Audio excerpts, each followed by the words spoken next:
Sebelum melanjutkan, jangan lupa subscribe dulu, terima kasih. Bab 426, kau bahkan tidak akan memperlakukan anjing seperti itu. Kau hanya berhayal. Aku hanya bertanya. Kakak ketiga mengangguk. Baiklah. Aku akan kembali ke kamarku, kalau begitu. Oh, ngomong-ngomong, kudengar akan ada pertemuan di antara para petinggi bisnis dalam beberapa hari. Kita semua akan pergi, kan?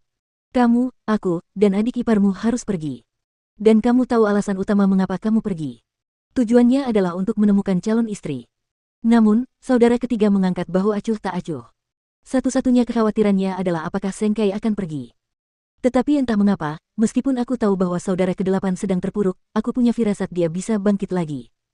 Aku bertanya-tanya apakah aku menjadi paranoid. Kakak ketiga tidak berkata apa-apa, dan hanya kembali ke kamarnya dan tertidur. Ia hanya akan berpura-pura tidak tahu apapun saat bertemu dengan saudara kedelapannya di konferensi itu, karena apakah ada satu orang pun yang tidak tahu cara berpura-pura bodoh.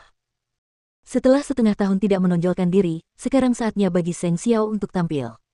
Jika tidak, dunia mungkin akan percaya bahwa dia benar-benar tidak berguna.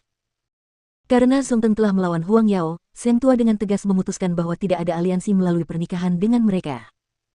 Lagi pula, Suce telah memberitahu Sengkai dengan sangat jelas bahwa dia tidak memiliki anak perempuan yang cukup umur untuk dinikahkan. Dan mengingat adanya konflik di antara mereka, mereka sekarang hanya bisa menjadi musuh. Meskipun demikian, warga Jianchuan belum benar-benar bertemu dengan bos Song Teng. Mengapa tindakan misterius itu? Tidak ada yang tahu keluarga hebat mana yang bergerak di balik layar dan mencuci otak orang untuk menimbulkan kerugian seperti itu pada Huang Yao. Mereka hanya perusahaan baru, apakah mereka menganggap diri mereka dewa atau semacamnya? Ketika bos Song Teng yang sebenarnya benar-benar menghadiri pertemuan itu, selesaikan masalah ini atas nama saya. Seng Tua mengingatkan Sengkai. Jangan khawatir, kakek. Aku akan membawa Ziling dan kakak ketiga, jadi kita tidak akan kalah dari mereka dalam hal pengaruh. Sekarang pergilah beristirahat karena kamu sudah membuat pengaturan yang diperlukan.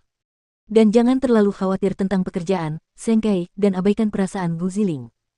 Cobalah untuk menemaninya jika kamu punya waktu.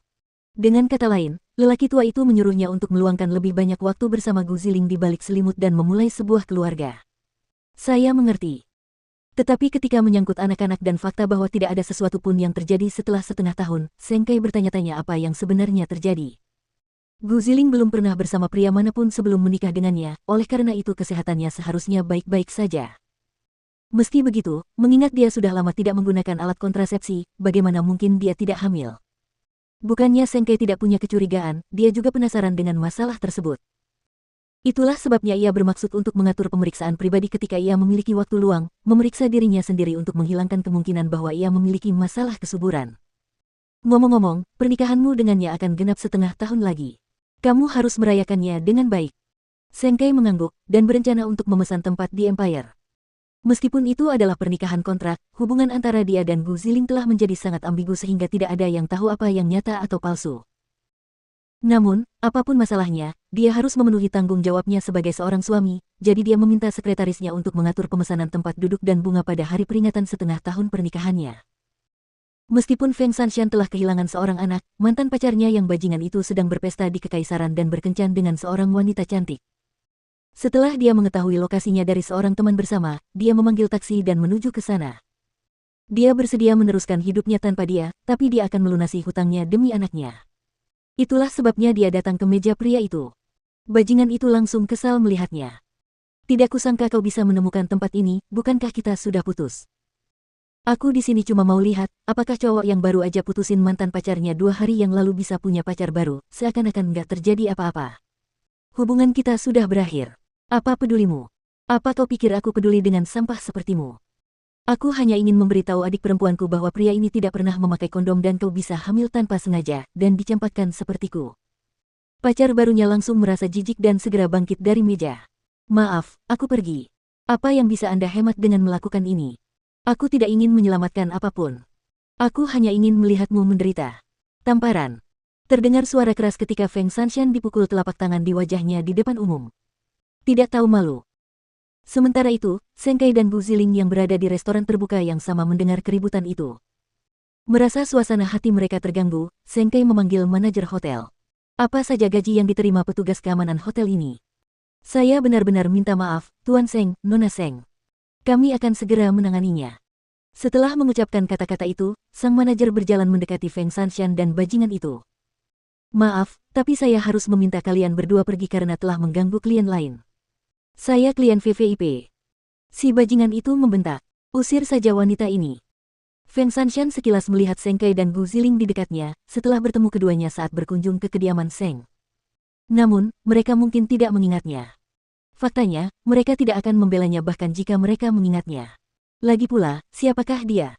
Akhirnya, Mukiki lah yang meneleponnya. Sudah jam berapa sekarang? Profesor sedang mencarimu. Aku di Kekaisaran, aku dalam sedikit masalah. Entah bagaimana, Feng Shanshan merasa bahwa Mukiki mungkin bersedia membantunya. Sementara Mukiki, dia mengira Feng Shanshan menikmati dramanya, sama seperti dia paham bahwa Feng Shanshan pada saat itu tidak ada bedanya dengan Lu Qianqian. Tetapi bukankah Anda ingin bunuh diri jika Anda mengambil risiko dengan lawan yang kaya? Silakan pergi, Nona. Temanku akan segera datang, kata Feng Shanshan. Feng Shanshan, sekarang aku tahu betapa cerewet dan menyebalkannya dirimu. Kali ini, Feng Shanshan tidak menahan diri dan mengayunkan telapak tangannya ke wajah bajingan itu.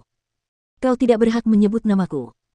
Duduk di dekatnya, Seng Kai dan Gu Ziling akhirnya tidak dapat menahan diri untuk tidak melihat drama itu, dan berbicara kepada manajer hotel lagi, mengapa kamu tidak mengusir orang seperti itu? Ini benar-benar mengganggu hari jadi kita. Silakan, Nona. Oleh karena itu, Feng Shanshan ditahan oleh petugas keamanan dan diusir dari hotel. Namun, saat itulah Feng Shanshan benar-benar menyadari perilaku menjijikkan keluarga Seng. Dia telah mengawasi Mukiki demi Seng tua selama 6 bulan terakhir. Meskipun dia tidak berharap Seng Kai dapat berbicara mendukungnya, sikap apatis mereka yang dingin benar-benar kejam. Anda bahkan tidak akan memperlakukan anjing seperti itu.